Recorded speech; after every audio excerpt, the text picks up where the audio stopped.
안녕하세요. 톨벌로병원 이강입니다.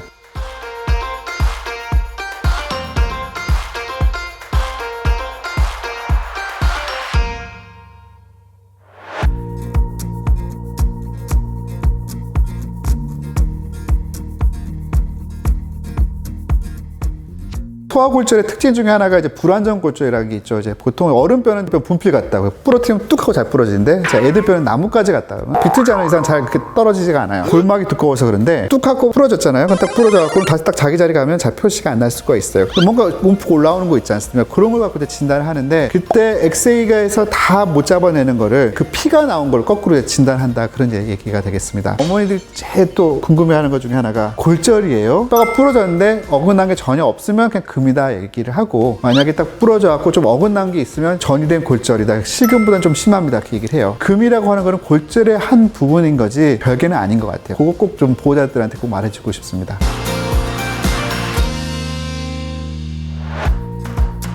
아무리 과학기술이 발달하고 의학 쪽에서도 영상기술이 발달했다 하더라도 제일 중요한 게 어떤 의사의 진찰 능력인 것 같아요. 꼼꼼하게 봐야 돼요. 일단은 아이가 딱 어딘가 다쳤다. 의사의 기본은 이제 시즌이에요. 일단 보라야죠. 봐고 어디가 부었나, 까진 데는 없나, 어디 좀 색깔이 뭐 이상한 건 없나 봐야 되고, 그 다음에는 만져봐야겠죠. 어디가 아픈지 찾아야 돼요. 그 찾는 게 되게 어려운 게, 여기서 이제 소아정형외과 의사가 되게 필요한 이유가 딱 나옵니다. 소아에 대한 경험이 많지 않은 사람들은 생후 한 3개월 된 애가 뭐 어디 침대에서 떨어졌다 해서 왔는데, 얘를 진찰을 할 그런 엄두가 안 나요. 겁나니까요. 당황하게 되고, 소아정형외과 의사들은 항상 아이들을 보다 보니까 하나하나 좀 만져보면서 그 찾습니다. 아이가 어디가 다치는지 찾아서 어딘가 조금 아이가 아파하는 것 같다. 그럼 그 동작을 느껴야죠. 딱 그 움직이는 그게 딱 느낌이 다르거든요. 그거 찾아야 됩니다. 그거 찾고 그 다음에 그 부위를 좀 움직여보고, 근데 엑스레이 찍어요. 그 엑스레이 보고 엄마한테 설명해주기는 어려워요. 그렇지만 저희끼리 딱 감이 오는 거죠. 예를 들어서 뼈가 만약에 다쳤다 하면 그 부위가 이렇게 검게 보여요. 뼈가 다치면 그 안에서 피가 나오거든요. 그럼 분명히 반대쪽하고 비교해 볼 적에 뭔가 검은 음영이 보입니다. 아, 그럼 여기가 뭔가 뼈가 다쳤다라는 걸 충분히 추정을 할 수가 있는 거죠. 그럼 이제 그 보호자들한테 이제 얘기를 합니다. 뼈가 다치긴 다친 것 같은데 이 부분은 고라가 되지 않은 부분이기 때문에 함부로 진단할 수는 없습니다. 의사 입장에서는 항상 안 좋은 쪽으로 먼저 생각할 수밖에 없거든요. 딱 이제 기부스 대놓고, 애들은 워낙 빨리 안 보기 때문에 일주일에 다시 보자 그래요. 그럼 일주일에 다시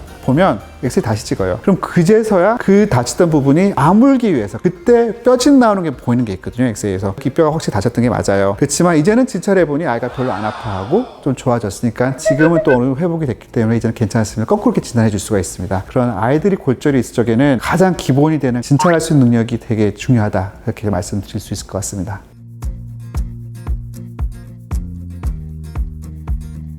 엑스레이에서 다 진단할 수 없는 골절 찾으려고 하는 거죠. 어른도 마찬가지고, 애들은 더 심한데 방사선에 대해서 우리 다 예민하잖아요. 어떤 어머니들은 꼭 엑스레이 찍어야 돼요, 안 찍으면 안 돼요, 안 찍으면 알 수 없나요, 그렇게 얘기를 하는데, 방사선 없이 검사하려면 그것도 다시 MRI예요. 찍어서 얻는 것도 없고, 의사와 보호자의 궁금증 해결 외에는 하나도 도움되는 거 없습니다, 그렇게 얘기 꼭 하거든요. 엑스레이를 찍긴 찍는데, 그럼 엑스레이가 그러면 다 알 수 있나요, 또 여쭤봐요. 함부로 그것도 자신 있게 말할 수는 없어요. 왜냐하면 엑스레이 나타나지 않는 골절도 있고, 그걸 또 우리가 찍고자 하는 그 부분이 어떻게 돼 있느냐에 따라서 각도가 45도 틀어져 있을 수도 있고 30도 틀어져 있고, 그때마다 또 조금씩 다를 수가 있거든요. 거기에 대해서 뭔가 보완할 수 있는 방법이 없을까? 토모그래피라고 하는 검사가 있습니다. 똑같이 엑스레이 찍는데, 보통 엑스레이는 찍을 적에 그럼 딱 한 면을 보게 되는데, 이 토모그래피라고 하는 거는 뭐냐면 딱 그 상을 두고 엑스레이 기계가 쭉 한 바퀴 쭉 돌면서 찍는 겁니다. 그러니까 일종의 동영상을 찍는 거예요, 엑스레이 동영상을. 그러면 엑스레이 동영상 찍으면 그게 되게 방송이 많이 나오는 거 아니냐 싶을 수 있는데, 그게 또 저희가 갖고 있는 기계 같은 경우에서는 그 몇 장 만에 어떤 방사선 양을 갖고 전체 동영상을 찍을 수 있는 거예요. 심지어 아까 뭐 고라도 잘 안 돼서 잘 안 보이는데, 그래서 조금이라도 뭔가 진단을 하기 위해서 훨씬 더 이제 유용하게 쓸 수 있기 때문에 CT나 다른 또 불필요한 MRI 없이 골절을 확실하게 진단할 수 있는 그런 검사가 또 준비가 되어 있긴 합니다.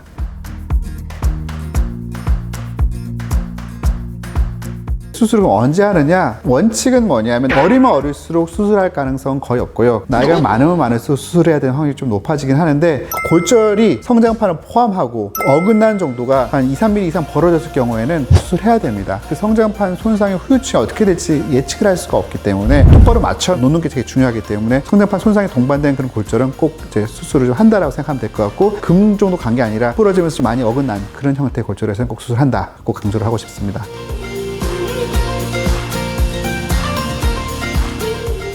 선택의 폭이 좀 넓어졌다는 말이 더 맞을 것 같고요. 만약에 뭐 활동에 대한 요구도가 많지 않고 어긋나게 심하지 않고 그러면 당연히 수술할 필요가 없는 거고요. 반면에 뭐 아이가 태권도를 너무나 좋아하고 뛰어놀아야 되겠는데 기부스를 계속 오래 하게 되면 그런 게 아무래도 다 못하게 되니까 수술에 대한 부담이 옛날보다는 좀 적다 보니 어떤 마취라든지 모든 재료가 다 나아져서 수술함으로 인해서 뭐 원래 하던 운동으로 어떤 복귀 시간을 최소화시킬 수 있으니까 그런 목표를 둔다 하면 아무래도 수술하는 게 훨씬 더 나을 수 있다. 그렇게 보면 될 것 같습니다.